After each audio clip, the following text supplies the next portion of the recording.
प्राचीन काल की बात है। एक राजा बड़ा ही कला पारखी था और अपने राज्य के कलाकारों को बुला बुला कर कला का प्रदर्शन करवाता और जो सबसे सुंदर कला लगता उस कला को खरीद लेता था। इसी प्रकार से एक बार एक कलाकार आया राजा के दरबार में, जो बढ़ई था। बड़ा ही सुंदर काठ के घोड़ा को बना करके लाया था, जो देखने में बिल्कुल ही असली घोड़ा जैसा लगता था। कोई निकट से जा कर के देखता तभी पहचान पाता कि वह नकली घोड़ा है। राजा ने कलाकार से पूछा, इसकी विशेषता क्या है? कहा कि महाराज, इसकी विशेषता यही है कि इसमें 2 विशेष बटन दिए हुए हैं।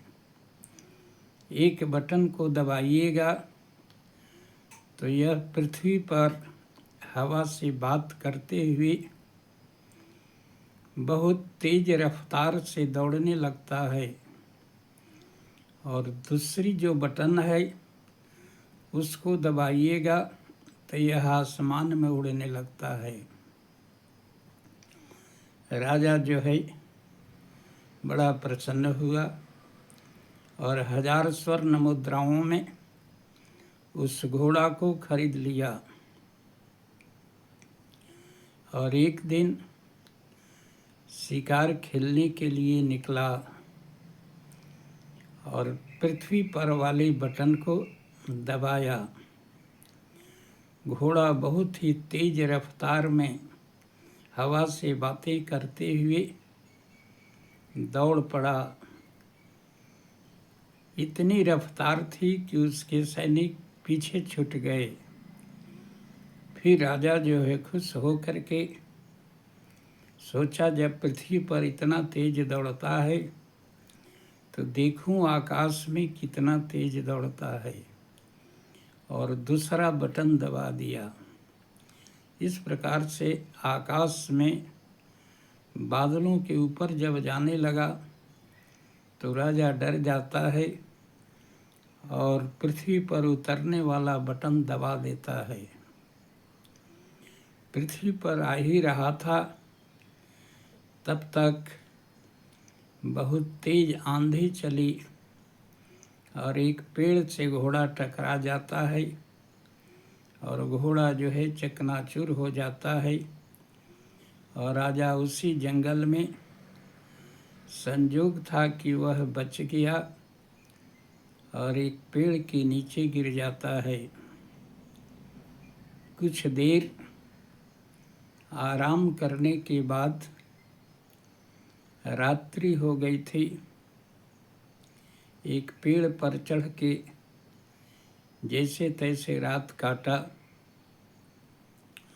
सुबह होने पर देखता है कि एक बंदरिया जो है उसके पास आती है और कुछ संकेत से कहना चाहती है, लेकिन राजा समझ नहीं पाता है। फिर जो है बगल में ही एक महात्मा का कुटिया बना था, बंदरिया वहीं चली जाती है और दिन भर बंदरिया रहती है। उस महात्मा के यहाँ कुटिया में 2 घड़े थे, दोनों में पानी भरे थे। पेड़ पर छुप करके राजा देख रहा था और रात्रि हुई तो एक घड़ा से पानी बंदरिया के ऊपर महात्मा छिड़कता है, तभी वह सुंदर राजकुमारी बन जाती है। महात्मा का सेवा शुश्रूषा करने लगती है। फिर सुबह जो है दूसरे घड़े का जल छिड़कता है तो वह बंदरिया बन जाती है। इस प्रकार से राजा उस रहस्य को समझ जाता है और महात्मा जब दिन भर जब दूसरे जगह भिक्षाटन में निकलते थे तो बंदरिया वहीं रखवाली करते थे। राजा आता है और जिस घड़ा से महात्मा राजकुमारी बनाए थे उस घड़ा का पानी छिड़क देता है। वह बंदरिया तुरंत राजकुमारी बन जाती है। राजा पूछते हैं कि यह सब कैसे हुआ। बंदरिया कहती है कि किसी सांप के कारण मैं ऐसा बंदरिया और राजकुमारी बनती हूँ। यह सांप से मुक्त यही महात्मा कर सकते हैं। फिर जो है राजा बातचीत करके राजकुमारी से कहा कि तुम्हारी समस्या का हल वह महात्मा ही कर सकते हैं। फिर दूसरे घड़े का जल छिड़क देता है, फिर बंदरिया बन जाती है और पेड़ पर राजा चढ़ जाते हैं। रात्रि को फिर महात्मा जो है जल छिड़कते हैं, वह राजकुमारी बन जाती है। महात्मा की सेवा शुश्रूषा करती है और पूछती है कि मुझे सांप से मुक्ति कब मिलेगी। महात्मा कहते हैं कि अब तुम्हारा सांप का मुक्ति का समय आ गया है। तुम्हारा राजकुमार पेड़ पर इंतजार कर रहा है। और इस प्रकार से महात्मा जो है